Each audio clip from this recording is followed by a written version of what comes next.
கிறிஸ்துவுக்குள் அன்பானவர்களே, missions fellowship Australia ஸ்தாபனத்தின் சார்பாக உங்களை அன்பாக வாழ்த்துகின்றோம். தெற்காசிய நாடுகளில் தேவனை அறியாத ஜனங்கள் மத்தியில் கர்த்தருடைய சுவிசேஷத்தை எடுத்துச் செல்லும் பணியை நோக்கமாக வைத்து மிஷன்ஸ் ஃபெலோஷிப் ஆஸ்திரேலியா ஸ்தாபனம் 2006ஆம் ஆண்டு ஆரம்பிக்கப்பட்டது.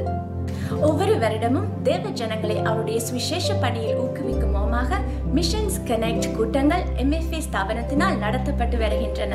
இந்த வருடம் நடத்தப்பட்ட கூட்டங்களில் சகோதரன் அகஸ்டின் ஜெபக்குமார் வழங்கிய செய்தியை உங்களை உற்சாகப்படுத்தும் முகமாக தொகுத்து வழங்குகின்றோம்.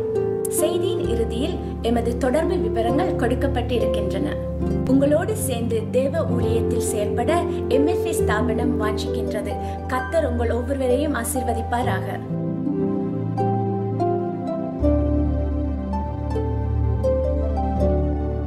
இந்த நாளில் உங்களோடு கூட பேசும்படியாக தேவ சமூகத்தை நோக்கி பார்த்தபோது ஒரு சின்ன காரியத்தை உங்கள் மத்தியில் வைக்கும்படியாக ஆண்டவர் என்னோடு கூட இடைப்பட்டார். அதை பார்க்கலாம். 2 பேதுரு 2வது அதிகாரம் 7வது 8வது வசனத்தை நான் உங்கள் முன்னதாக வைக்க விரும்புகிறேன். 2 Peter 2nd chapter verse 7 and 8. 2 பேதுரு 2வது அதிகாரம் 7வது 8வது வசனத்தை நான் வாசிக்கிறேன். அக்கிரமக்காரருக்குள் வாசமாயிருக்கையில் அவருடைய காம விகார நடக்கையால் வருத்தப்பட்டு நாள்தோறும் அவருடைய அக்கிரம கிரியைகளை கண்டு கேட்டு நீதியுள்ள தன்னுடைய இருதயத்தில் பாதிக்கப்பட்ட நீதிமானாகிய லோத்தை அவர் ரட்சித்திருக்க. நன்றாக அறிந்து கொள்ள வேண்டிய ஒரு பெரிய உண்மையை நான் உங்களோடு கூட பேச விரும்புகிறேன். நீங்கள் எவ்வளவு தூரம் உங்கள் ஆண்டவரை புரிந்து கொண்டிருக்கிறீர்கள் என்பது எனக்கு தெரியாது. ஆனால் வேதம் சொல்லுகிற ஆண்டவரை உங்களுக்கு நான் காண்பித்துக் கொடுக்க விரும்புகிறேன். உங்களுடைய தேவையை குறித்து நான் அறிய மாட்டேன். ஆனால் ஒரு காரியத்தை நான் அறிந்திருக்கிறேன். என் ஆண்டவருடைய தேவையை குறித்து அறிந்திருக்கிறேன். ஹல்லேலூயா. நன்றாக அறிந்து கொள்ளுங்கள். நான் சொல்ல போகிற காரியம் கொஞ்சம் வித்தியாசமாக இருக்கும். ஆனால் அது உங்களை சிந்திக்க வைக்கும் என்று நான் விசுவாசிக்கிறேன். இந்த நேரத்தில் இந்த வசனங்கள் கொஞ்சம் விகற்பமாகவே தோன்றலாம். என்ன தோன்றலாம்? ஐயா, இங்கே சொல்லப்பட்டிருக்கிற வார்த்தைகள் எங்களுக்கு புரியவில்லையே என்று நீங்கள் சொல்லலாம். இங்கே ஒரு மனிதரை குறித்து சொல்லப்பட்டிருக்கிறது. அவனுடைய அடுத்த பக்கத்தை குறித்து நான் பேச விரும்புகிறேன். சாதாரணமாக people used to talk about the negative side of Lot, but today I am going to talk about the positive side of Lot. லோத்துனுடைய மறுபக்கத்தை குறித்து நான் உங்களோடு கூட பேச விரும்புகிறேன். இந்த வசனம் சொல்லுகிறது நீதிமானாகிய லோத். நீதிமானாகிய Lot, righteous Lot. நன்றாய் கவனியுங்கள். அநேக நேரங்களிலே we signed off many people. ஒண்ணுக்கும் உதவ மாட்டான்னு சொல்லிடு சிலரை தள்ளி விட்டு விடுவோம். ஏன்னா நம்மளே ஒரு தீர்மானம் போட்டு நம்மளே ஒரு ஜட்ஜ்மெண்ட் போட்டு அவங்கள தள்ளி விடுவோம். ஆனால் ஆண்டவருடைய வேதத்தின் அடிப்படையில ஒரு மனிதனை நீதிமான் என்று ஆண்டவர் அழைக்கிறார் என்றால் ஏதோ ஒரு காரியம் இருக்கிறது. ஆகையினால அந்த வார்த்தையை அடிப்படையாக கொண்டு நான் உங்களோடு கூட பேச விரும்புகிறேன். அவனை குறித்து பேசுவதற்கு முன்னதாக இந்த நீதிமான் என்கிற வார்த்தையை நீங்கள் புரிந்து கொள்ள வேண்டும் என்பதற்காகவும் இது என்ன அத்தனை முக்கியமா என்று நீங்கள் கேட்கிறதை நான் அறிகிறேன். அதை குறித்து நான் உங்களோடு பேச விரும்புகிறேன். இயேசு வந்தார், உலகத்திலே என்னுடைய தேவைகளை சந்திப்பார், என்னுடைய கண்ணீர்களை குடைப்பார், என் வியாதியை போக்குவார் என்று சொல்வதெல்லாம் நல்லதுதான். ஆனால் அதை காட்டிலும் மேலான ஒரு காரியத்தை தேவனாகிய கர்த்தர் நமக்கு வைத்திருக்கிறார் என்பதை ஒரு புரிந்து கொள்கிற ஒரு புரிந்து கொள்ளுதல் வேண்டும் என்பதற்காக நான் சொல்ல விரும்புகிறேன். என் இயேசு வந்தார் என்பதை காட்டிலும் என் இயேசு வரப்போகிறார் என்கிறது பெரிய செய்தி. ஆதி சபையில கிறிஸ்துமஸ் கொண்டாடப்படவில்லை. ஆனால் ஆண்டவர் வரப்பாட்டாரா என்று எதிர்பார்ப்பு அதிகமாக இருந்தது. இயேசு முதலாவது வந்த காரியம் கொண்டாட்டமாக ஆதி திருச்சபையில இல்லை. அது தவறு என்று நான் சொல்லவில்லை. மாறாக ஆண்டவரை நீ எப்பொழுது வருவீர் என்கிற ஏக்கத்தோடு சபை வாழ்ந்து கொண்டிருந்தது என்று வேதம் சொல்லுகிறது. நாம் அதிகமாக முதலாவது வருகைக்கு அதிக முக்கியத்துவம் கொடுத்து விட்டேன் என்கிற ஆதங்கம் எனக்கு உண்டு. இரண்டாம் வருகையை குறித்து நாம் எத்தனையாய் கவலையாய் இருக்கிறோம் என்று அறிந்தால் நாம் சாதாரணமாக வாழ முடியாது. என் இயேசு திரும்ப வரப்போகிறார். இங்க பாடின ஒரு பாடல்களிலே you are coming as a king என்று நீங்கள் பாடினதை குறித்து நான் சந்தோஷப்படுகிறேன். அந்த ராஜாவாக வரப்போகிறவர் அநேக காரியங்களை குறித்து வேதம் சொன்னாலும் ஒரு முக்கியமான காரியத்தை இந்த சாயங்கால வேளையில உங்கள் மனதிலே போட விரும்புகிறேன். அதை என்ன சொல்லப்பட்டு இருக்கிறது? மல்கியா தீர்க்கதரிசியின் புத்தகம் 3வது அதிகாரத்துல அவர் வரும்போது என்ன நடக்கும் என்கிறதை நான் உங்களுக்கு முதலாவது காண்பித்து கொடுக்க விரும்புகிறேன். Malachi 3rd chapter verse 17 and 18. மல்கியாவின் தீர்க்கதரிசியின் புஸ்தகம் 3வது அதிகாரம் 17வது 18வது வசனத்தை நான் வாசிக்கிறேன். ஆண்டவர் சொல்கிற வார்த்தையை கேளுங்கள். என் சம்பத்தை நான் சேர்க்கும் நாளிலே அவர்கள் என்னுடையவர்களாயிருப்பார்கள் என்று சேனைகளின் கர்த்தர் சொல்லுகிறார். யாரையா அவர்கள்? என்னையா நடக்க போகிறது? ஆண்டவர் இந்த பூமியில தன்னுடைய சம்பத்தை சேர்க்கிறதற்கு வரப்போகிறாராம். இந்த பூமியில ஆண்டவர் தனக்கென்று வைத்திருக்கிற சம்பத்தை சேர்ப்பதற்கு வரப்போகிறாராம். அப்படி வரும்போது என்ன நடக்குமாம்? அவர்கள் என்னுடையவர்களாய் இருப்பார் என்று யாரை குறித்து சொல்கிறார் என்று அங்கே சொல்லப்பட்டிருக்கிற வசனத்தின் பின்பகுதியை நான் கொஞ்சம் வாசிக்கிறேன். ஒரு மனுஷன் தனக்கு ஊழியம் செய்கிற தன்னுடைய குமாரனை கடாட்சிக்கிறது போல நான் அவர்களை கடாட்சிப்பேன். 18வது வசனம். அப்பொழுது நீங்கள் நீதிமானுக்கும் துன்மார்க்கனுக்கும், தேவனுக்கு ஊழியம் செய்கிறவனுக்கும் அவருக்கு ஊழியம் செய்யாதவனுக்கும் இருக்கிற வித்தியாசத்தை திரும்பவும் காண்பீர்கள். நான் இதிலிருந்து ஒரே ஒரு காரியத்தை ஆழமாக கொஞ்சம் அழுத்தமாக பேச விரும்புகிறேன். என்ன நடக்க போகிறது? ஆண்டவர் வரும்போது நீதிமானுக்கும் துன்மார்க்கனுக்கும் உள்ள வித்தியாசத்தை இந்த உலகத்தில் காண்பிக்க போகிறாராம். ஆகையினால நீதிமான் என்கிற வார்த்தை என்னை நடுங்க வைக்கிற வார்த்தை, அதே சமயத்தில் உற்சாகப்படுத்துகிற வார்த்தை. என்னை கேட்கிற அருமையானவர்களே, கொஞ்சம் உங்களுடைய கவனத்தை ஆவிக்குரிய திசையில நான் திருப்ப விரும்புகிறேன். உலகத்துக்கான தேவைகளை குறித்து அதிகம் சிந்திக்கிறது ஆண்டவருடைய ஆராதனையிலே நடக்கிற ஒரு பெரிய காரியம் என்பதை நான் அறிந்திருக்கிறேன். But I want to turn your attention in a different direction, in an eternal direction, so that you can understand me better. என்னை தெளிவாக புரிந்து கொள்ளும்படியாக வாஞ்சிக்கிறேன். எல்லாருக்கும் தேவைகள் உண்டு. தேவைகளோடு கூட வந்திருக்கிறதுனால பிரசங்கியார்களும் தேவையை குறித்தே பாடிக்கொள்வார்கள், பாடுகிறவர்களும் தேவையை குறித்தே பாடுவார்கள். சபையும் தேவை சந்திக்கிறதுக்கான ஒரு காரியமாகவே செயல்பட்டு வருகிறது என்பதை அறிந்தாலும் நம்முடைய ஆழமான ஒரு உண்மை இருக்க வேண்டிய காரியத்தை நான் உங்களுக்கு சொல்ல விரும்புகிறேன். பரலோகத்தின் கோணத்திலே நான் உங்களை எடுத்து சொல்ல விரும்புகிறேன். ஆண்டவராய் இயேசு சம்பத்தை சேர்க்கும் ஆளில என்னத்தை செய்ய போகிறாராம்? துன்மார்க்கனுக்கும் நீதிமானுக்குள்ள வித்தியாசத்தை ஆண்டவருடைய பார்வையில், ஆண்டவருடைய கண்ணோட்டத்தில் இரண்டாக அந்த பூமியை பிரிக்க போகிறார். ஒன்று நீதிமான்கள், இன்னொன்று சொல்லுங்க, பக்கத்தில் உங்களை பார்த்துக்காங்க. Turn to your neighbor and ask, எந்த பக்கம் இருப்பீங்க? கேளுங்க, சும்மா கேட்குவீங்க. இந்த பக்கம் இருப்பீங்களா, அந்த பக்கம் இருப்பீங்களா? Sir, this is very important in God's perspective. In God's angle, God could see only two parts in this world, two group of people. One is righteous, another is unrighteous. That's all. Not even on gender based God is going to see. Not even the language basis. எத்தனைக்கு மாடியும் பார்க்க போறதில்லை. Tamil பேசுவியா, English பேசுவியா, Hindi பேசுவியான்னு பார்க்க போறதில்லை, Morris பேசுவியா. No. God is going to see you in a different way. That's what my Bible says. அவர் வரப்போகிறார், என் இயேசு வரப்போகிறார். வரும்போது இந்த பூமியில நீதிமானுக்கும் துன்மார்க்கனுக்கும் உள்ள வித்தியாசத்தை காண்பிப்பேன் என்று சொல்லி இருக்கிறார். இப்ப ஒரு பெரிய கேள்வி, நான் யார் என்று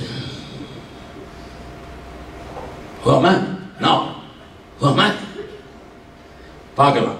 கொஞ்சம் கொஞ்சமா அவருடைய வசனத்தை வச்ச பார்த்தாதான் தெரியும். இந்த கண்ணாடியில பார்த்தாதான் என் மூஞ்சி தெரியும், இந்த வசனத்துல பார்த்தாதானே என் முகம் தெரியும்.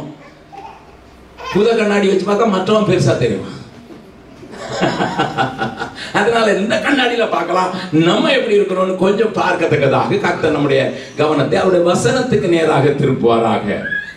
வேதத்தில் சொல்லப்பட்டிருக்கிற சில வார்த்தைகள் அநேகரை ஆட வைக்கிற வார்த்தைகள். வாசிக்கலாம் ஆண்டவருடைய வார்த்தையில ரோமருக்கு எழுதின நிருபம் 3வது அதிகாரம். ரோமருக்கு எழுதின நிருபம் 3வது அதிகாரத்துல அங்கு வசனம் சொல்கிறதை பாருங்கள். 10வது வசனத்திலிருந்து வாசிக்க போகிறோம். அந்தபடியே நீதிமான் ஒருவனாகிலும் இல்லை. கொஞ்சம் நிறுத்துங்க தம்பி. அந்தபடியே நீதிமான் ஒருவனாகிலும் எதுக்கு வர போறாரு? There is no righteous man in this world, then for whom Jesus is going to come? நீதிமான் ஒருவனாயிலும் இல்லை. சாம் கொஞ்சம் பார்த்து படிங்க ஐயா. மறுபடியும் வாசிங்க. அந்தபடியே நீதிமான் ஒருவனாகிலும் இல்லை. ஒருத்தனும் இல்லையா? சரி, அடுத்த வசனம் வாசிங்க. உணர்வுள்ளவன் இல்லை. ஓஹோ, உணர்வு இருந்தாதான் நீதிமான் அர்த்தமா? தேவனை தேடுகிறவன் இல்லை. தேவனை தேடுகிறவன் இல்லை. எல்லோரும் வழி தப்பி எல்லாரும் வழி தப்பி ஏகமாய் கெட்டுப் போனார்கள். நன்மை செய்கிறவன் இல்லை. ஒருவனாகிலும் இல்லை. ஆண்டவரே, இவ்வளவு மோசமா எழுத வைக்காம கொஞ்சம் 4 பேரையா சேர்த்துக்கிடுவோம் உங்களுடைய பக்கத்துல. God don't push everybody on one side. Nobody is a righteous man, not even single. என்ன ஆண்டவரே, என்னப்பா நாங்க நினைச்சுக்கிட்டு இருக்கோம், நாங்க அல்லேலூயா எத்தனை போடுறோம், நாங்க எப்படி கிட்டார் போட்டோன்னு நெழுஞ்சி பாடுறோம், நாங்க நினைச்சுக்கிட்டு இருக்கோம், நாங்க நீதிமான் நினைச்சுக்கிட்டு இருக்கோம், இங்க ஒருத்தனும் கூட இல்லைன்ட்டு எப்படியப்பா எப்படி? Lord come on. சரி சரி, இன்னும் எழுதுறாரு, என்ன எழுதுன்னு பார்க்கலாம். வாசிக்கலாம். அவர்கள் தொண்டை திறக்கப்பட்ட பிரேத குழி,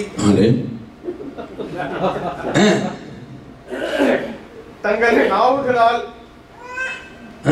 வஞ்சனை செய்கிறார்கள். தங்கள் நாவுகளால் வஞ்சனை செய்கிறார்கள். அவர்களுடைய உதடுகளின் கீழே பாம்பின் விஷம் இருக்கிறது. அவர்கள் வாய் சபிப்பினாலும் கசப்பினாலும் நிறைந்திருக்கிறது. வாயை பற்றியே இவ்வளவு பேசணும், கால் கையை பற்றி என்ன பேசுறது? என்னுடைய மகள் டாக்டர், நான் அவட்ட சொல்லியிருக்கேன், இஎன்டி ஸ்பெஷலிஸ்டா மாறி அது இவ்வளவு உள்ளதா இருக்கு. கசப்பும் உள்ளதா இருக்கு, விஷமும் உள்ளதா இருக்குது, நாத்தமும் உள்ளதா இருக்குது. இங்க ஆண்டவர் அழகாக பாடுவோம், துதித்து பாடுவோம். நாவின் கீழே இருக்கிறது என்ன என்பதை வேதத்தின் வெளிச்சத்தில் பார்த்தா கொஞ்சம் நடுக்கமும் பயம் வரலாம். அவர்கள் தொண்டை திறக்கப்பட்ட பிறகு குழி, தங்கள் நாவுகளால் வஞ்சனை செய்கிறார்கள். அவருடைய உதடுகளின் கீழே பாம்பின் விஷம் இருக்கிறது. அவர்கள் வாய் சபிப்பினாலும் கசப்பினாலும் நிறைந்திருக்கிறது. தொடர்ந்து வாசித்துருங்க. அவர்கள் கால்கள் ரத்தம் சிந்துகிறதற்கு தீவிக்கு இருக்கிறது. நாசம் நிர்பந்தம் அவர்கள் வழியில் இருக்கிறது. சமாதான வழியை அறியாதிருக்கிறார்கள். அவர்கள் கண்களுக்கு முன்பாக தெய்வ பயம் இல்லை. போதும். Simple test, a litmus test is given here.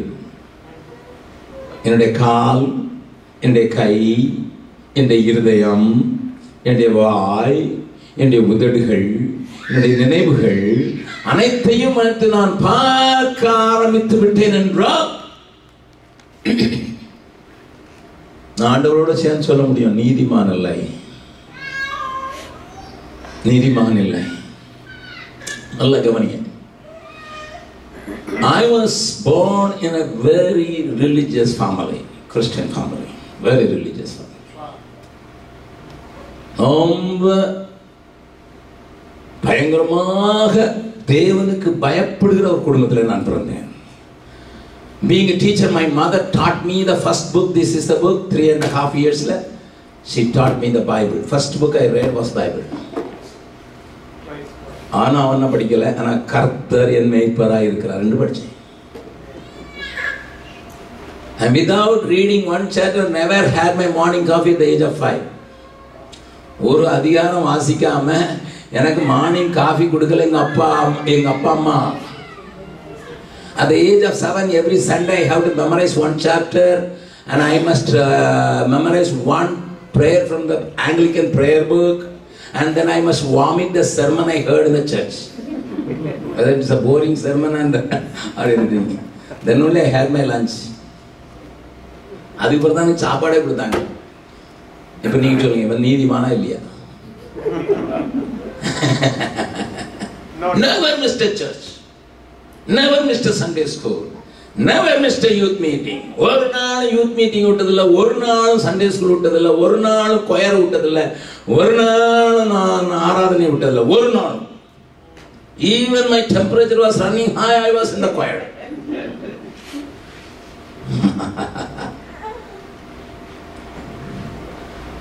ஆனா என்னுடைய 21வது வயதுல சென்னையிலே வந்து நான் ஒரு டூல் டிசைனராக ஜாயின் பண்ணின கம்பெனியில ஏராளமாய் சம்பாதித்து கொண்டிருக்கும் போது, வசதிகளோடு கூட இருக்கும்போது, எனக்கு சமாதானம் இல்லாததுனால அலைந்து திரிந்தேன். என்னுடைய அறையை பூட்டி கொண்டு கதறினேன். After my studies as mechanical engineer, I came as a tool designer to work in a good company, highly paying company, the best company in the whole of Chennai. But I had no peace. I used to shout at me, why there is no peace? Locking my rooms many days. மறையை பூட்டி கொண்டு நான் கதறினேன். ஏன் சமாதானம் இல்லை? ஏன் சமாதானம்? I am the only son to my parents. I enjoy the love of the parents. Then why there is no peace? சமாதானம் ஏன் இல்லை? ஏன் இல்லை? I heard a feeble voice. துன்மார்க்கனுக்கு சமாதானம் இல்லை. The wicked has no peace. That was a little feeble voice coming to me. I said, no, I am not a wicked fellow. என்ன எங்கள் அம்மா வெளியே போய் விளையாட விட மாட்டாங்க, கெட்ட வார்த்தை தெரியாது.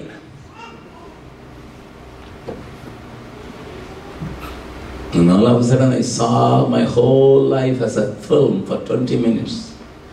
All the wretched thoughts and the rotten thinking was on the screen. Wow. அதை பார்த்தபோது I said, this man should not leave. இவன் வாழக்கூடாது. அங்கதான் என் ஆண்டவராகிய இயேசு சிலுவையில பார்த்தேன். அவர் சொன்னார், நான் எல்லாத்தையும் பே பண்ணிட்டேன் தம்பி, என்னை ஏற்றுக்கொள். கல்வாரியின் கருணையிதே காயங்களில் காணுதே, கர்த்தன் இயேசு பாருனக்காய் கஷ்டங்கள் சகித்தாரே, கர்த்தன் இயேசு பாருனக்காய் கஷ்டங்கள் சகித்தாரே,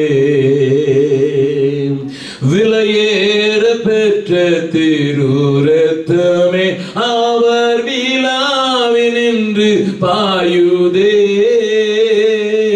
விலையேற பெற்றோனாய் உன்னை மாற்ற விலையாக ஈந்தனரே, ஆஹா விலையேற பெற்றோனாய் உன்னை மாற்ற விலையாக ஈந்தனரே. இயேசுவோடு கூட இடைப்பட்டதுனால நான் அன்றைக்கு என்னுடைய வாழ்க்கையை ஒப்பு கொடுத்தேன். 48 years have gone and the joy and the peace he gave me could never be taken off by anything. Hallelujah. 48 வருடங்களாக அவர் தந்த சமாதானத்தையும் சந்தோஷத்தையும் ஒரு மனிதனாலும் ஒன்றாலும் எடுத்து போடக்கூடாத நிலைமைக்கு என் இயேசு என்னை வழி நடத்துகிறார். அப்ப நீங்க கேட்பீங்க, ஐயா எப்படி ஐயா, எங்களுடைய நிலைமை அப்படித்தானே, நாங்க நினைச்சுக்கிட்டு இருக்கோம் நாங்க செய்யறதெல்லாம் நீதின்னுட்டு, நாங்கெல்லாம் நல்லது செய்யறோம்னு நினைச்சுக்கிட்டு இருக்கோம், நாங்க ரொம்ப நல்லவங்கன்னு நினைச்சுக்கிட்டு இருக்கோம், நீங்க சொல்றதை பார்த்தா கொஞ்சம் பயமாலாம் இருக்குது. நான் சின்ன சம்பவத்தை எப்பவும் சொல்றது வழக்கம். ஒரு கிராமத்துல ஒரு ட்ரெயின் மட்டும்தான் சாயங்காலம் போகும், காலையில போகும், அவ்வளவுதான். சிட்டிக்குள்ள போறதுக்கு காலையில போகும் சாயங்காலம் வரும், அவ்வளவுதான். ஒரு 2 மனிதர்கள் வில்லேஜில் இருந்து ஓடி வந்தாங்க இந்த ட்ரெயினை பிடிக்கிறதுக்கு. ஒரு மனிதன் மெலிந்த மனிதன், ஒரு மனிதன் பருமனான மனிதன். அதனால ரெண்டு பேரும் ஓடி வந்தாங்க. கார்டும் பார்க்கல, டிரைவரும் பார்க்கல, யாரும் பார்க்கல. பின்னால இருந்த ஒரு பெரிய நல்ல வாட்ட சாட்டமான ஒரு பெரிய பயில்வான் தான் பார்த்தான். வர்றாங்க, பிடிக்க முடியாது ஒல்லியன்னுட்டு அவங்க தூரமானாங்க. இந்த ஒல்லியா இருந்த மனுஷன் இருந்தது, அந்த தடியா இருந்த மனுஷன் பின்னால தொக்கு தொக்குன்னு ஓடி வந்துட்டு இருந்தாரு. இதுக்குள்ள ட்ரெயின் புறப்பட்டுச்சு. ட்ரெயின் புறப்பட்டோட வேகமா ரெண்டு பேரும் ஓடி வர்றாங்க. அந்த நேரத்தில் இந்த ஒல்லியா பேக் வச்சிருந்த மனுஷன் ட்ரெயின் பக்கத்துல வந்துட்டான். அந்த கடைசி கம்பார்ட்மெண்ட்ல இந்த நல்ல ஸ்ட்ராங்கான மனுஷன் பார்த்தாரு. சரி, அட்லீஸ்ட் ஒருத்தனுக்காவது உதவி செய்யணும்னு சொல்லி அவன் உயிரை கொடுத்து தூக்கி அவனை உள்ள போட்டாரு. உள்ள அந்த மனுஷன் கீழே நின்றுட்டாரு. பர்மனான மனுஷனால போட முடியல, கீழே நின்றுட்டாரு. இந்த ஒல்லியான மனுஷன் திருன்னு முடிச்சுக்கிட்டு நிற்கிறான். இப்போ அந்த ஸ்ட்ராங் மேனை தூக்கி போட்டு சொல்றாரு, டை கிராமத்து பொறுத்தானா இருக்கிற பட்டிக்காடு, நீ எனக்கு ஒரு தேங்க்ஸ் சொன்னியாடா, நான் என் உயிர் போனாலும் போகலன்னு உன்னை தூக்கி போட்டிருக்கேன். அவன் சொன்னா எப்படி ஐயா சொல்லுவேன், ஊருக்கு போக வேண்டியது அவர் இனியில் என்ன உள்ள நான் பைய கொடுக்க வந்தாள், நான் பேக கொடுக்க வந்தாளையா. இப்ப நான் திரும்பி வர்றது காசும் தெரிய கிடையாது. எப்படி ஐயா நாளைக்கு ராத்திரி முழுது அங்க டவுன்ல என்னையா செய்ய போறேன். நம்ம நினைக்கிறோம் நம்ம நல்லது செஞ்சுட்டோம், நல்லது செய்யறோம் சொல்லியே தீமை செய்தவர்கள் யாராலும் உண்டு விளங்குன்னு நினைக்கிறேன். அதனாலதான் பக்தன் பாடினான், எண்ணும் நன்மை ஏதும் என்னிலே இல்லையே. என்னில ஒரு நன்மையும் இல்லை, ஒரு நன்மையும் இல்லை. எண்ணும் நன்மை ஏதும் என்னிலே இல்லையே, பின்னையே நேசித்தீர் என்னை என் பொன்னாதா என்கிற ஒரு பழைய பாடல் என்னை அடிக்கடி உருக்குகிற ஒரு பாடல். உலகத்தில் எந்த மனிதனின் நீதியாய் வாழ்ந்ததில்லை. என் வேதம் சொல்கிறது நம்முடைய நீதி எல்லாம் கந்தையாயிருக்கிறதாம், அழுக்கான கந்தையாயிருக்கிறதாம். All our righteousness, all our good works are like a rotten cloth. இந்த சாயங்கால வேளையில கொஞ்சம் யோசித்து பாருங்கள். ஐயா எனக்கு ஒரு வழி இருக்குதா? வழி இருக்கிறது. அது என்ன வழி? வாசிக்கலாம். ரோமர்கள் நிருபம் 5வது அதிகாரம் 1வது வசனத்தையும் 9வது வசனம் 8, 9ஐயும் பார்க்க போகிறோம். இவ்விதமாக நாம் விசுவாசத்தினாலே நீதிமான்களாக்கப்பட்டிருக்கிறபடியால். ஓஹோ, இப்ப எனக்கு ஒன்று தெரியுது. நான் நீதிமான் இல்லை, ஆனால் நீதிமானாக மாற்றப்படுவதற்கு வாய்ப்பு இருக்கிறது.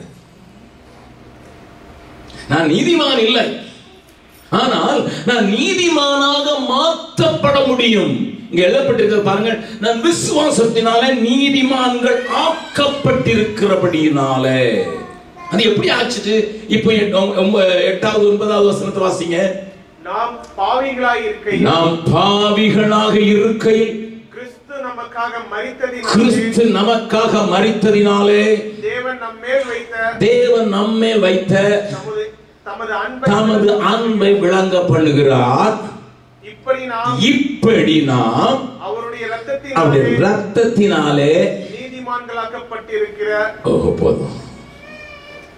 இயேசு கிறிஸ்துவினுடைய இரத்தத்தினால அவரினுடைய பாவங்களுக்காக ஒப்புக்கொடுக்கப்பட்டபடினால அந்த இரத்தத்தின் கீழே நான் வருவதனால நான் நீதிமானாக்கப்படுகிறேன். கரங்களை உயர்த்தி ஆண்டவருக்கு நன்றி சொல்லலாமா? ஹல்லேலூயா. By his blood, by his blood, by his blood I become righteous, justified. நீதிமான் ஆக்கப்படுகிறது என்னன்னா, இந்த மனுஷன் பாவமே செய்யலன்னு பார்க்கிற மாதிரி அப்படி ரத்தம் என்னை மூடி மறைத்து காட்டிக் கொள்கிறதுனால தேவனுக்கு முன்பாக நான் வந்து நிற்கும் போது நான் நீதிமான் ஆக்கப்பட்டிருக்கிறேன். அதனாலதான் 4வது அதிகாரத்தின் 25வது வசனம் சொல்கிறது, அவர் நம்முடைய பாவங்களுக்காக ஒப்பு கொடுக்கப்பட்டும் நாம் நீதிமான்கள் ஆக்கப்படுவதற்காக எழுப்பப்பட்டும் இருக்கிறார். இப்ப நமக்கு முன்னால் ஒரு பெரிய கேள்வி, நீ ஆண்டோடைய ரத்தத்துக்கு கீழே வந்திருக்கிறாயா இல்லையா? நீ வெளியே நின்னுகிட்டு நான் அதை செய்தேனே இதை செய்தேன்னா வெளியே தான் நிக்கணும். எந்த லிஸ்ட்ல தான் இருக்கணும்? துன்மார்க்க லிஸ்ட்ல தான். நான் அது நன்மை செஞ்சேனே, எங்க அக்கா பையனை படிக்க வச்சேனே, அவனை கப்பல்ல அவன் போட்ல வந்தவனை தூக்கிட்டு நான் சட்டை கொடுத்தனேன். ஓகே, அதெல்லாம் ஒண்ணுமே செய்ய போறதில்லை. ஆண்டவருடைய ரத்தத்தின் கீழே வந்தால் மாத்திரமே நான் நீதிமான் என்று எண்ணப்படுவதற்கு தகுதியாகிறேன். அதனாலதான் நான் அந்த பாட்டை நான் பாட சொன்னேன். எண்ணும் நன்மை ஏதும் என்னிலே இல்லையே, எண்ணும் நன்மை ஏதும் என்னிலே இல்லையே, பின்ன நேசித்தீர் என்ன என் பொன்னாதா கல்வாரியே, கல்வாரியே கல்மனம் உருக்கிடும் கல்வாரியே, கல்மனம் உருக்கிடும் கல்வாரியே, இவ்வித அன்பை நான் எங்குமே காணேனே, இவ்வித அன்பை நான் எங்குமே காணேனே, எவ்விதம் இதற்கீடு ஏழை நான் செய்குவேன் கல்வாரியே, கல்வாரியே கல்மனம் உருக்கிடும் கல்வாரியே, கல்மனம் உருக்கிடும் கல்வாரியே. எண்ணும் நன்மை ஏதும் என்னிலே இல்லாமல் இருந்தோம். அவருடைய நேசம் என்னை நேசித்ததினால, அவருடைய ரத்தத்தினாலே நான் நீதிமானாக்கப்படுவதற்கு ஒரு வாய்ப்பு எனக்கு வேதத்தின் வெளிச்சத்திலே கொடுக்கப்பட்டிருக்கிறது. Okay, now you understand. ஆனா இப்ப அடுத்தால நீங்க நீதிமானான நாள்ல பார்க்கணும். ஹலோ, நான் அதுதான் இப்போ டெஸ்ட் பண்ண போறேன். இவ்வளவு நேரம் நான் வந்து இன்ட்ரோடக்ஷன் தான் பேசியிருக்கிறேன். இதுமாதிரிதான் நான் காண்பு கொடுக்க போறேன். நீதிமானாய லோத்துன்னு சொல்லி இருக்குது. அவனை குறித்து நமக்கு எப்பவுமே ஒரு நெகட்டிவ் தாட் தான் உண்டு. அந்த நீதிமான் இருந்த கொஞ்சம் நல்ல காரியமாவது நம்மகிட்ட இருக்குதான்னு பார்க்கலாம். I want to show you from the life of Lot what will be the attitude and attributes of a righteous person. Because Bible says righteous Lord, God saved that righteous Lord from the wrath of God. தேவனுடைய பெரிய கோபாக்கனை அக்னி மழைக்கு அவனை தப்புவித்தார்.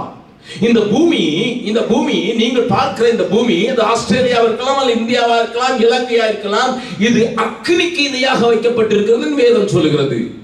அது சோதோம் குமராவை ஆண்டவர் அழித்த போது அது எப்படி இருந்ததோ அப்படியே இன்றைக்கு மாறி வருகிற இந்த பொல்லாத உலகம் அக்னிக்கு இணையாக வைக்கப்பட்டிருக்கிறது. அந்த அக்னி நின்று ஆண்டவர் லோத்துவை காப்பாற்றினதை தான் பெயர் எழுதுகிறார். நன்றாக கவனிங்கள். There is going to be a great calamity going to fall upon this world, and God wants to save you from that. For that He is so gracious upon you. அதைத்தான் விளங்க வைக்கிறதுக்கு நான் உங்களோடு கூட பேசுகிறேன். வரப்போய் வந்த பெரிய அக்னிக்கு, பெரிய அக்னி மழைக்கு நீங்களும் நானும் தப்புவிக்கப்படுவதற்கு ஒரு உதாரணம் இங்கே ஆண்டவர் சொல்கிறார். நீதிமானாகிய லோத்தை ரட்சித்திருக்க. ஓகே, அப்ப இந்த நீதிமானாகிய லோத்துல காணப்பட்ட சில காரியங்களை மாத்திரம் காண்பித்துக் கொடுக்கிறேன். என்னோடு கூட சேர்ந்து ஆதியாகமத்துக்கு திருப்புங்கள். Turn with me to the 19th chapter of Genesis. Then you can come to see some of his good qualities you can see in the life of this righteous Lord.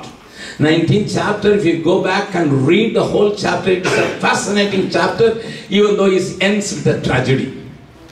ஒருவேளை அதனுடைய முடிவு ஒரு மோசமாக இருந்தாலும் கூட, ஆனால் அதனுடைய சில காரியங்கள் என்னை வியக்க வைக்கிறது. அங்கே பார்க்கலாம். முதலாவது வசனத்தில் வாசிக்கலாம். அந்த இரண்டு தூதரும் சாயங்காலத்திலே சோதோமுக்கு வந்தார்கள். யாரையா அந்த ரெண்டு தூதர்? இங்கு கை வைத்துக் கொள்ளுங்கள், வாசிக்கலாம். அங்கே அவர்கள் எதற்கு வந்தார் என்று சொல்லுகிறதை அங்கே பாருங்கள். என்ன செய்ய போகிறார்? 13வது வசனத்தை வாசியுங்கள். அவர்கள் சொல்லுகிறார்கள், என்ன சொல்லுகிறார்கள்? 13th words.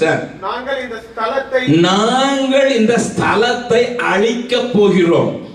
இவர்கள் கூக்குரல் கர்த்தருடைய சமூகத்தில் பெரிதாய் இருக்கிறது. இதை அழிக்க கர்த்தர் எங்களை அனுப்பினார் நல்லா என்றார்கள். கவனிங்க, இந்த ரெண்டு தூதரும் சோதோமை அழிக்கிறதுக்காக அனுப்பப்பட்ட ரெண்டு தூதர்கள். பட் லோத்துவுக்கு தெரியாதவர்கள் தூதர்கள் என்று. லோத்து வாசலிலே உட்கார்ந்திருக்கிறான். வாசிகள் இப்ப 1வது வசனத்தை வாசிங்க. லோத்து சோதோமின் வாசலில் உட்கார்ந்திருந்தான். அவர்களை கண்டு லோத்து எழுந்து எதிர்கொண்டு தரை மட்டும் குனிந்து. கொஞ்சம் நல்லா கவனிங்க, நீங்க வீட்டு வாசல்ல வந்து இருக்கிறீங்க, ரெண்டு பரதேசியான ஆட்கள் உங்க வீட்டை பார்த்து வர்றாங்க, நீங்க உடனே போய் ஐயா வாங்க ஐயா அப்படியே சொல்ல போறீங்க? சொல்லுங்க, நம்ம எந்த ஊர் பரதேசி? அப்படித்தான் நாம் சொல்லுவோம். நம்ம சொல்றதெல்லாம் அப்படித்தான் சொல்லுவோம். These two strangers are coming towards the gates of Sodom, and this man, the righteous Lord, saw them and he ran and he bowed down. அடுத்த வசனத்தை பாருங்க. ஆண்டவன்மார்களே அடியவனுடைய வீட்டு முகமாய் நீங்கள் திரும்பி உங்கள் கால்களை கழுவி ராத்தங்கி காலையில் எழுந்து பிரயாணப்பட்டு போகலாம். அவனுக்கு தெரியும் ஏதோ பரதேசினா passers by. Lord thought they are passers by, that's why he invited them, come to my house, have a dine with us, stay with us that night, because night is very very very dangerous here. Do not get exposed to the danger, please come. அவங்க என்ன சொன்னாங்க? அதற்கு அவர்கள் அப்படி அல்ல, வீதியிலே ராத்தங்குவோம் என்றார்கள். அவன் அவர்களை மிகவும் வருந்தி கேட்டான். பதினெட்டு strangers, they both were strangers. Lord didn't know they are the angels of the Lord, but he saw two strangers coming in the evening time, and they're going that way. அந்த வழியா போறாங்க, போய் பணிந்து கொண்டு அவங்களை கேட்கிறான். அவங்க சொல்றாங்க வேணாம் வேணாம், I'm not going to disturb you, we are not here to give you trouble. வருந்தி விட்டு கூட்டு வராங்க. நீங்க நினைப்பீங்க லோத்துக்கு நல்ல ஃபேமிலி இருந்திருக்கும், ரொம்ப ரிசீவ் பண்ற ஃபேமிலி, அதனால தான் கூட்டு போனான்னு. Hello, you may be thinking that Lord's family was a very hospital, family of hospitality. No, I want to show you the difference between Abraham's family and Lord's family. ஆபிரகாமுடைய குடும்பத்துக்கும் லோத்துடைய குடும்பத்துக்கும் உள்ள வித்தியாசத்தை நான் காட்டி கொடுக்கட்டுமா? இப்ப அந்த 3வது வசனத்தை வாசிங்க. அவன் அவர்களை மிகவும் வருந்தி கேட்டுக்கொண்டான். அப்பொழுது அவனிடத்திற்கு திரும்பி அவன் வீட்டிலே பிரவேசித்தார்கள். அவன் புளிப்பில்லா அப்பங்களை சுட்டு அவர்களுக்கு விருந்து பண்ணினான். நல்ல கவனிங்க, அதுக்கு முன்னால ஆபிரகாம் வீட்லயும் இதே மாதிரி ஒண்ணு நடந்துச்சு பார்க்கலாம். 18வது அதிகாரம் 18th chapter. Let us see what happened in Abraham's tent. அங்க கூட்டு போனா 3 பேரை கூட்டு போனான். அங்க 3 பேர் வந்தாங்க, அதை பத்தி நான் பேச விரும்பல. ஏன் 3 பேர் அங்க போனாங்க, இங்க 2 பேர் வந்தாங்க, அதெல்லாம் பேச விரும்பல. அவர்களை கூட்டி கொண்டு போய் இப்போ என்ன செய்யறான்? 6வது வசனம் வாசிங்க. அப்பொழுது ஆபிரகாம் தீவிரமாய் கூடாரத்தில் சாராள் இடத்திற்கு போய் சீக்கிரமாய் 3 படி மெல்லிய மாவை எடுத்து பிசைந்து அப்பம் சுடு என்றான். நல்ல கவனிங்க, என்ன டிஃபரன்ஸ் பாத்தீங்களா? ஆபிரகாம் மனைவியாக சாராள் இடத்துல போறான். Sarai was 89 years old. Hello, Abraham வீட்ல 1000 servants were there in Abraham's house. 318 people, those who can go for war, and their wives and their children and other people. 1000 servants were in Abraham's house. ஆனா இவன் மாவை கொண்டு யார்கிட்ட கொடுக்குறான்? சாராட்ட கொடுத்து என்ன சொல்றான்? சுடு. 6 kilos மாவை கொண்டு கொடுத்து நீ ரொட்டி சுடுன்னு சொன்னா கிளவி போட்டிருப்பான். பூரி கட்டையாலே சாத்தி இருப்பா இல்லையா?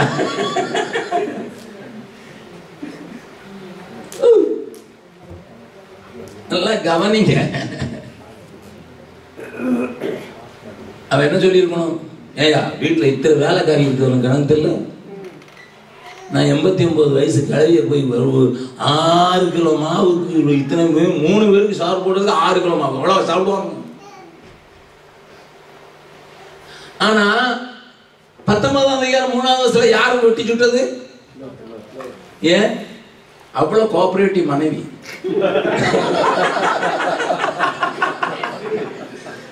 வழி கிடையாது. வீட்டுக்கு கூட்டிட்டு வந்தாச்சு, நான் தான் சுடணும்.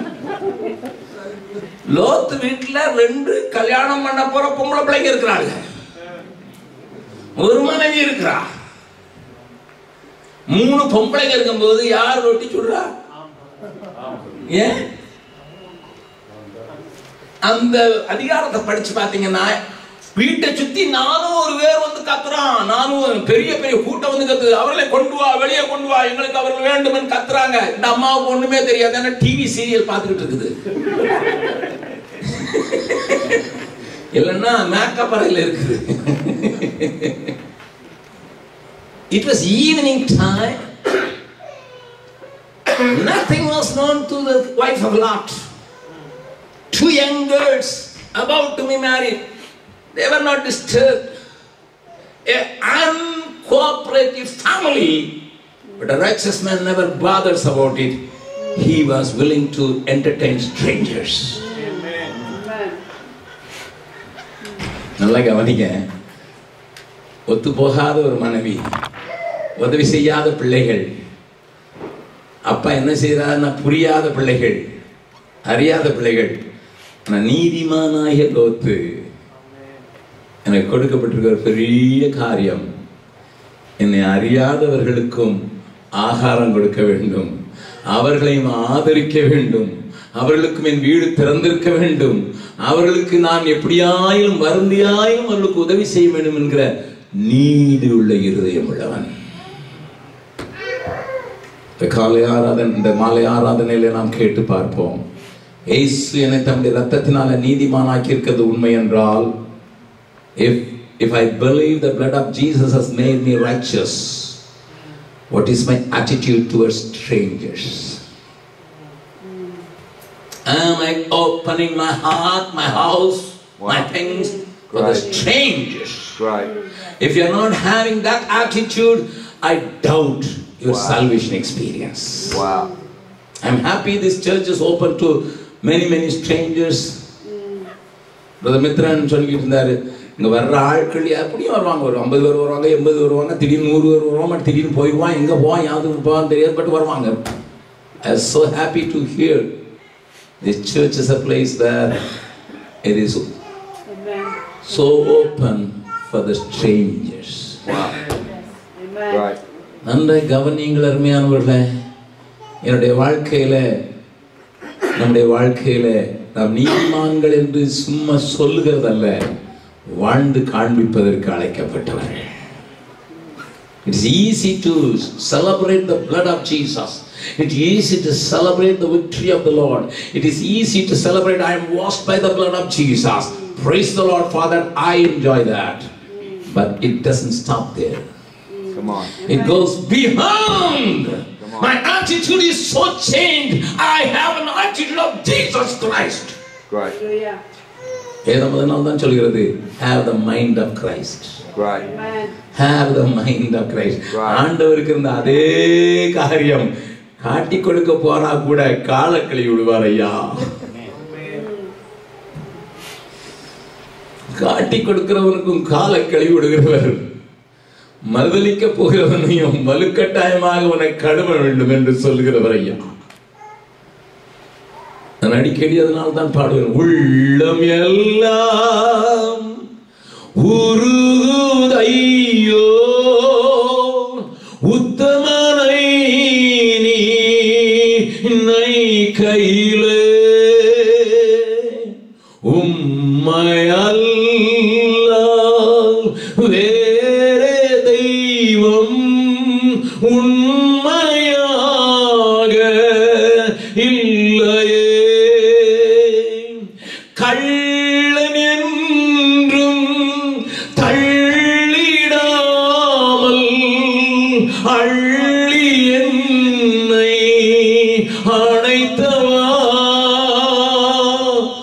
சொல்லழங்க நேசத்தாலே சொந்தமாக்கி கொண்டிரே. எத்தன் என்னை உத்தமனாக்க தத்தம் செய்த ஆண்டவருக்கு நான் என்னன்னு செய்யாமல் இருப்பேனா? It is easy to love people, those who love you. It is easy to entertain people, those who entertain you. ஆண்டவர் என்ன கேட்டார் தெரியுமா? அப்படி நீங்க செஞ்சீங்கன்னா நீங்க விசேஷித்து செய்யறது என்னது? ஆயக்காரரும் பாவிகளும் அப்படியே செய்கிறார்கள். கடன் கொடுக்கிறவர்களுக்கு நீங்களும் கடன் கொடுத்தா நீங்கள் செய்வது என்னது? உங்களுக்கு கிறிஸ்துமஸ் கேக் கொடுத்தவங்களுக்கு நீங்களும் பர்த்டே கேக் கொடுத்தீங்கன்னா என்ன செஞ்சீங்க? ஹலோ, நம்ம அப்படிதான் நினைச்சுக்கிட்டோம். நானும் கிறிஸ்துமஸ் கேக் கொடுத்தேன், அவங்க கொடுத்தாங்கல்ல. எனக்கு இந்த ஊரை பற்றி தெரியாது, எங்க தமிழ்நாட்டை பற்றி தெரியும். கல்யாண வீட்டு வாசல் எழுதியிருப்பான், மொய் எழுதுறதுக்குன்னே ஒரு ஆளை வச்சிருப்பான் கல்யாண வீட்டுக்கு. ஏன்னா அவன் 100 ரூபா கொடுத்தா நானும் 100 ரூபா கொடுக்கணுங்கிறதா நோட்டு போட்டு எழுதி வச்சிருக்கான். இலங்கையும் உண்டு.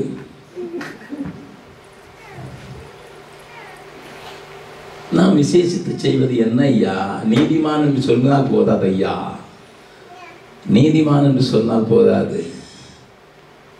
அறியாதவர்கள், தெரியாதவர்கள், தேவையுள்ளவர்கள், களைத்திருக்கிறவர்கள், வழியிலே நடக்கிறவர்கள், தங்க இடமில்லாதவர்களுக்கு நான் என்ன செய்ய போகிறேன்?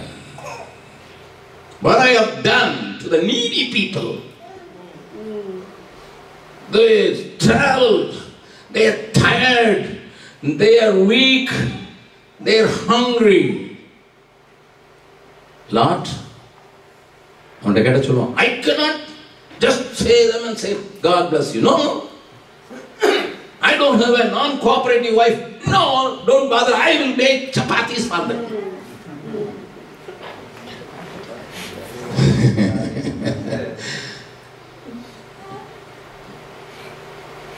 என்னோடு கூட ஒரு ஹிந்து கன்வெர்ட் ஊழியக்காரர் இருந்தார் நேபாள் பார்டர்ல. அவருக்கு இப்போ ஞானஸ்தான பேர் ஐசக். அவர் கல்யாணம் கட்டணும்னு சொன்ன போது நாங்கள்லாம் கொஞ்சம் சொன்னோம், எப்போ கொஞ்சம் பார்த்து கட்டுப்பான்ட்டு. அவர் என்னுடைய அக்கா மகா ஒருத்தி இருக்கிறா, அவளை அப்படியாவது ஆண்டவர் கொண்டு வந்துட்டு அவளுக்கு ஞானஸ்தானம் கொடுத்து ரெபேக்கான்னு பேர் வச்சு கல்யாணம் கட்டி கொண்டு வந்துட்டாரு. பாவம், அவன் பாவம் புது பிள்ளை ஆண்டவருக்குள்ள வரல, மிஷினரியா வேற கொண்டு வந்துட்டாரு. இவர் பயங்கரமான துடிப்பான ஆள், சும்மாவே இருக்க மாட்டார். காலையில் எழுந்திரிச்சு ரோட்டில் பார்த்து எவனை பார்த்தாலும் இழுத்து கொண்டு வந்துடுவார். அவனுக்கு என்ன கொடுத்து சுவாயகியை போட்டு அவனை ஆண்டவரை பற்றி சொல்லிடணும். இவன் வந்தவா, இவர்கிட்ட இருக்கிற மிஷினரிக்கு கிடைக்கிறதே கொஞ்சம் அலவன்ஸு. இவர் அலவன்ஸ் 10 நாள்ல தீர்ந்து போகும் மாசத்துல. இவன் வந்தவா புது பொண்ணு, இவளுக்கு ஒண்ணுமே விளங்கல இந்த மனுஷன் இப்படி இருக்கிறாருன்ட்டு. கொஞ்சம் நாள் கழிச்சு அவள் கர்ப்பவதி ஆனாள். கர்ப்பவதி ஆனா கொஞ்சம் ஏதாவது சாப்பிடணும்னு ஆசை இருக்குன்னு சொல்லுவாங்க லேடிஸ், எனக்கு தெரியாது. அப்ப அவளுக்கு மீன் சாப்பிடணும்னு ரொம்ப ஆசை வந்துருக்கு. 1 மாசம் ஆச்சு, 2 மாசம் ஆச்சு, 3 மாசம் ஆச்சு, 4 மாசம் ஆச்சு. இந்த மனுஷன் போற போக்கில் மீன்லாம் வாங்கிட்டு இருக்கணும். இவன் ஊழின்னு ஓடிக்கிட்டே இருந்தான். 4 மாசம் கர்ப்பவதியா இருக்கிற அவள் இருந்தபோது திடீர்னு ஒரு நாள் இவனை பார்த்து ஒரு ஆளு இவனால சந்திக்கப்பட்டார். அண்ணே, நான் அன்னைக்கு ஒரு பெரிய மீன் பிடிச்சேன்னே, உங்களுக்கு நினைப்பு வந்துட்டு கொண்டு வந்து கொடுக்க வந்தோன்னா நான் ரொம்ப ஹாப்பி. வீட்டில் வந்து ரெபேக்கா பாரு உனக்கு கத்தர் கொடுத்துட்டாருன்னு சொன்னோடனே அவன் ரொம்ப முதல்ல உட்காந்து அதை கழுவி அழகா வெட்டி மசாலாலாம் போட்டு இவர் சொல்லிட்டு கொடுத்துட்டு போயிட்டாரு. 1 மணிக்கு இவர் போற இடத்துல 3 பேர் பார்த்தாரு. என்ன என்ன அப்படின்னு வீட்டுக்கு கூப்பிட்டு வந்தார். வீட்டுக்கு கூப்பிட்டு வந்து ராசல் வரும்போது ரெபேக்கா வா, யாரை கூப்பிட்டு வந்திருக்க மாதிரி மீன் எல்லாம் இருக்குல்ல, சாப்பாடு கொடு. என்ன வந்து தெரியுமா? அங்க இருந்து பறக்கும் தட்டு வந்தது. அந்த ஆளுங்க இருந்துச்சு ஓடியே போயிட்டாங்க. இன்னைக்கு அவர் எங்களோட ஊழியத்தில் இல்லை.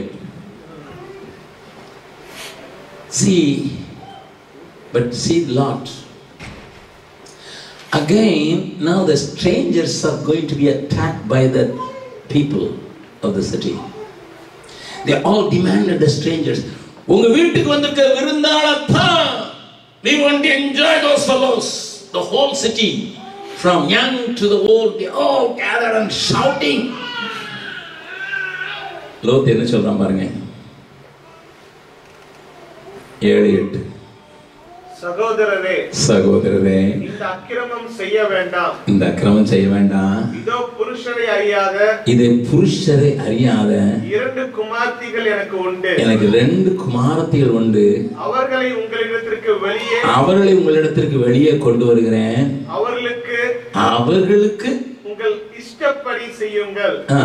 இந்த புருஷர் என் கூரையின் நிழலிலே வந்தபடியால் இவர்களுக்கு மாத்திரம் ஒன்றும் செய்ய வேண்டாம் என்றான். என்ன? There is a big demand by the world to destroy the strangers, those who are entertained by Lot.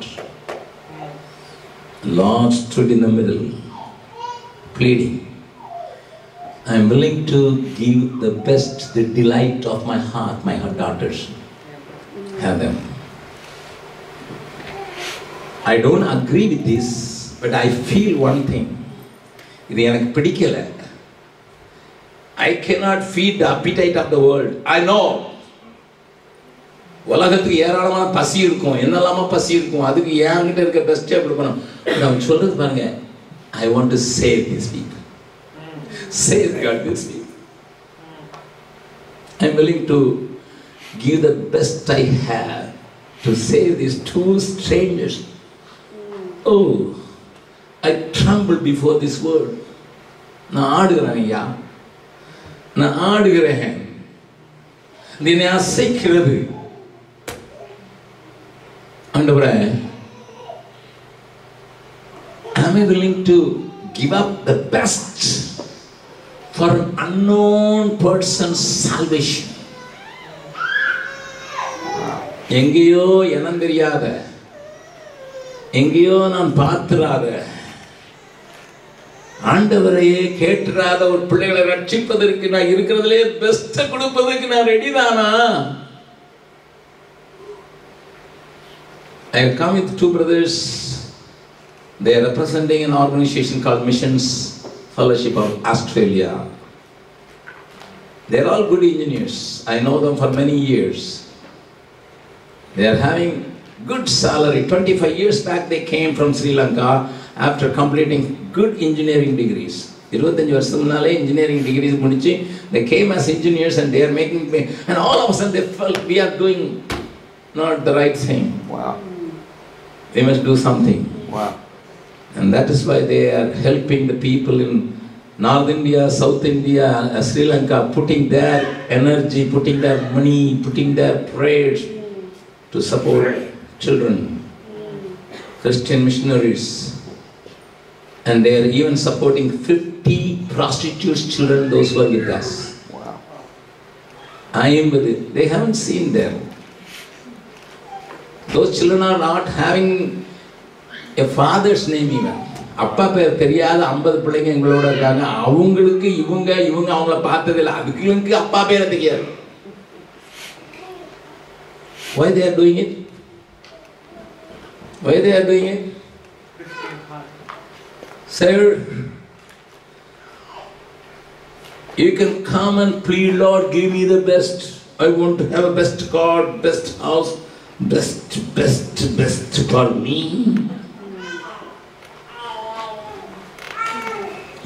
Many people come to the church to have the best in their life.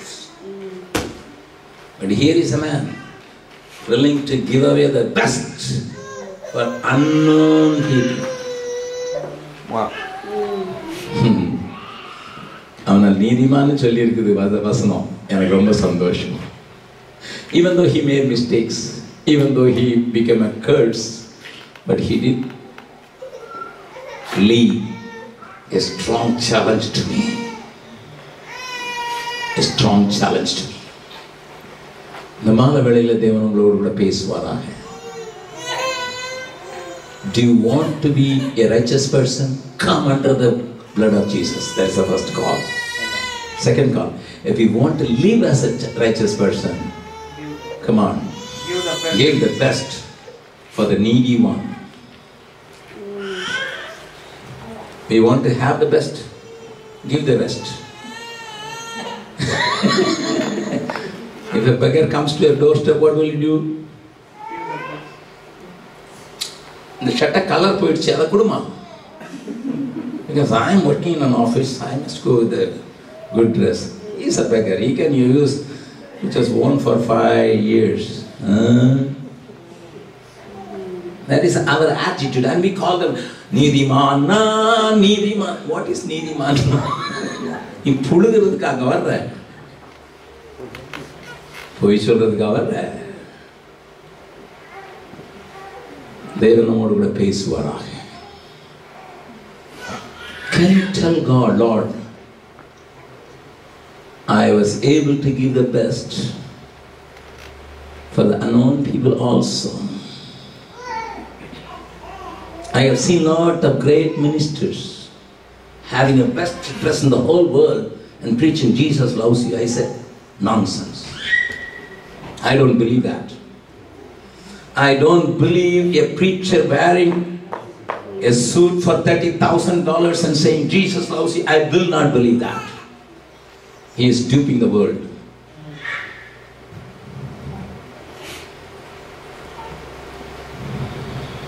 Don't mistake me, I am a little crude. I am living in a desert. I am living in a place that people are hungry. People are in need.